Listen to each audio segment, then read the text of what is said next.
Mga batang nag-viral noon sa social media dahil sa pagbirit ng mga kantang 80s at tinaguriang Air Supply Brothers ng Mawab Davao de Oro. Kamusta na kaya ngayon?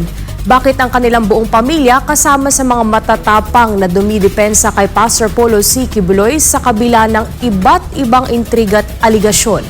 Alamin natin ito sa balita ni Kyle Selva.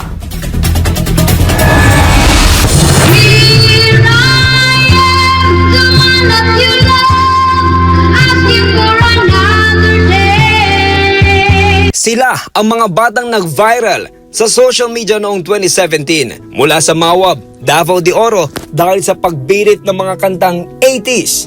Ito na sila ngayon. Nothing without you, nothing without you, and I'm thankful for the new life you gave. I'm nothing without you, nothing without you, Lord, I will follow you with all my heart, 'cause left without you is nothing. Ang tinaguriang Air Supply Brothers na na-feature sa isang palabas sa telebisyon noon ay kumakanta lamang sa mga palengke ng Mawab at nakikipagtunggali sa mga amateur singing contest sa iba't ibang barangay upang matulungan ang kanilang mga magulang na maitaguyod ang pamilya. Kung sa kalibutan magud kung dili gyud ka maningkamot, kung baka dili ka maghago, wala jud kay di jud ka mabuhi. Pangarap ni Nalendo Jan at James na sumikat sa pagkanta upang makapagtapos ng pag-aaral at maiahon sa hirap ang pamilya. Mao gini pinaka main nga goal nimo sa gawas. Mahimo ka sikat na singer pag-abot sa panahon nga mahimo na ka sikat, mudato ka, mo na pamaagi ba nga mahawas ka sa kalisod.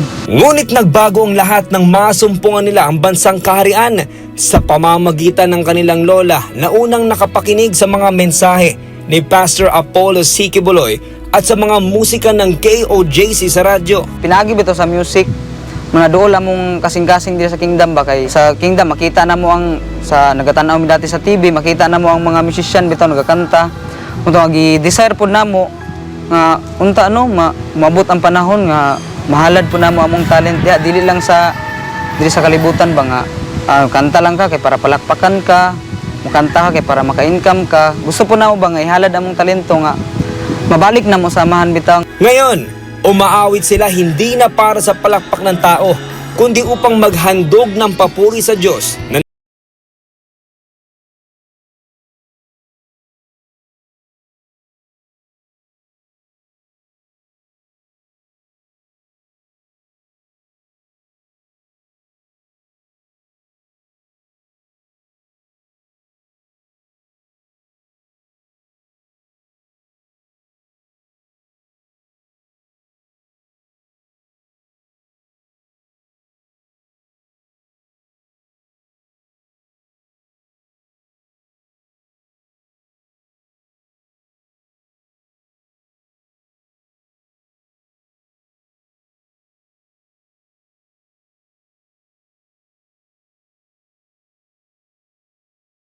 silang lahat ng magkakapatid ay pinag-aral ni Pastor Apollo at tinulungan ang buong pamilya na makaahon sa kahirapan.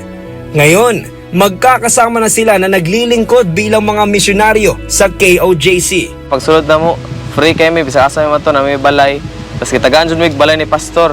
Kami tibok pamilya na kami, nagpuyo sa isa ka balay, tapos free tanan, free pagkaon, free kuryente, free tubig. Tanan, wala na kayo hunaon. Sa una, usay, maka-absent ni sila kay wala may pang bayad sa eskwelahan, siguro may promissory note. Diri sa Kingdom kay pagsulod na mo diri si Pastor gipaskwela man niya nga libre bisag wala gud mi niya na ilhan jud personally, pero ang gugma ni Pastor ba open kay sa tanan. Hindi pa man nila hiningi, ibinigay na ng sobra-sobra ni Pastor Apollo sa kanilang pamilya ang kanilang mga pangangailangan, hindi upang sila ay maging sunod-sunuran, kundi dahil sa pag-ibig. At kalakip ng pag-ibig na ito ay ang disiplina upang sila ay tunay na mabago, lalo na pagdating sa spiritual na aspeto. Sa tinuod lang ang mga aron gani nga mga akaning mga musician nga nauna pa sa amoa. Ang uban gani ana is mga dating nga mga drug addict or mga dating nga mga mga palahubog, pero bag-o sila ni Sir, gi-guide sila tanan ni Sir kami tanan gi-guide mi ni sir nga muadto gid sa kumbaga right path god. So usahay na kay mahimo nga kalapasan or na kay mahimo nga kapakyasan, si pastor iya gyud kang i-guide, i-fellowship gyud ka ni pastor. Personally, i-fellowship gyud mi ni pastor. Si pastor gyud mismo nagapanguna bisag sa among mga pagpili sa among kanta, sa pag-worship sa amahan, usaon gyud pag-worship sa amahan nga para takos gyud ka sa amahan. Pag once na nakadiri sa Suzuki Kingdom, disiplinahon jud ka ni pastor.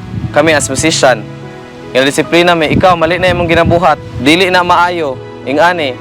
Pag mukanta ka ingani, ayo ipakita imong kaugalingon, mo worship ka sa amahan. Sa katunayan, si James ay dating adik sa sugal at internet, pero buong pusong tinanggap ang disiplina at pangangaral ni Pastor Apollo dahil nais niya na magbago at maging katanggap-tanggap sa Diyos ang kanyang papuri at awit. Tuyo sa among pagkabadlungon, pagkagahig ulo. Imo gyapon ming giantusan pastor tungod sa imong gugma sa kalag nga wala kay laing tumong pastor kung dili matulid ang mga kinabuhi ug mahatod nimo pastor sa tinuod na kinabuhing dayon. At lahat ng mga natutunan nila kay Pastor Apollo ay patuloy nilang isinasabuhay. Pastor, na isulat jud ka og ang mga pulong sa mga nahuna pastor. Di man minimo relatives pastor. Pero tingnan mi sa unang anong open kay kasamo you know, dili tungod sa among talento kung dili tungod sa imong gugma gani sa mga pastor. Kung napami isa ka kinabuhi pastor nga ihalad gyapon para sa imuha pastor. Kaya nga hindi sila natitinag kahit ano pa man ang iba tong alegasyon at pilit na ibahid na dumi kay Pastor Apollo. Anila, mas kilala nila ang butihing pastor na siyang tanging nakapagbago sa buhay nila. Sa gawas wala gilaing nakabag-o sa among kinabuhi, pastor. Ikaw lang gyud ang nibag-o sa among kinabuhi. Kami ang mismong naa diri nakasaksi sa imong pagkamaayo, pastor. Imo ming gitagaag bag-ong kinabuhi. Gitagaan mi nimo new life, pastor. Para gigaan mi nimo bag-ong chance na pod nga kami makapamatuod. Pastor, wala mi laing kasukli sa tanang mga pagkamaayo ug sa imong gugma sa matag usa ka namo pastor kung dili mao lang ang magpabilin kami nga lig-on, magpabilin nga loyal, committed ug dedicated pastor sa pagpanindugan diri sa gingharian. Bisan unsa man ang mahitabo pastor, andam kami nga bisan ihalad ang among mga kinabuhi pastor aron lang panalipdan ka ug ang gingharian. Praise the Father. Pamanang kapalit sa dusa't pagtitiis, yan ay di ko pansin. Pagkat sa pangakong darating, Para sa Diyos at sa Pilipinas kong mahal, Kyle Silva, SMNI News.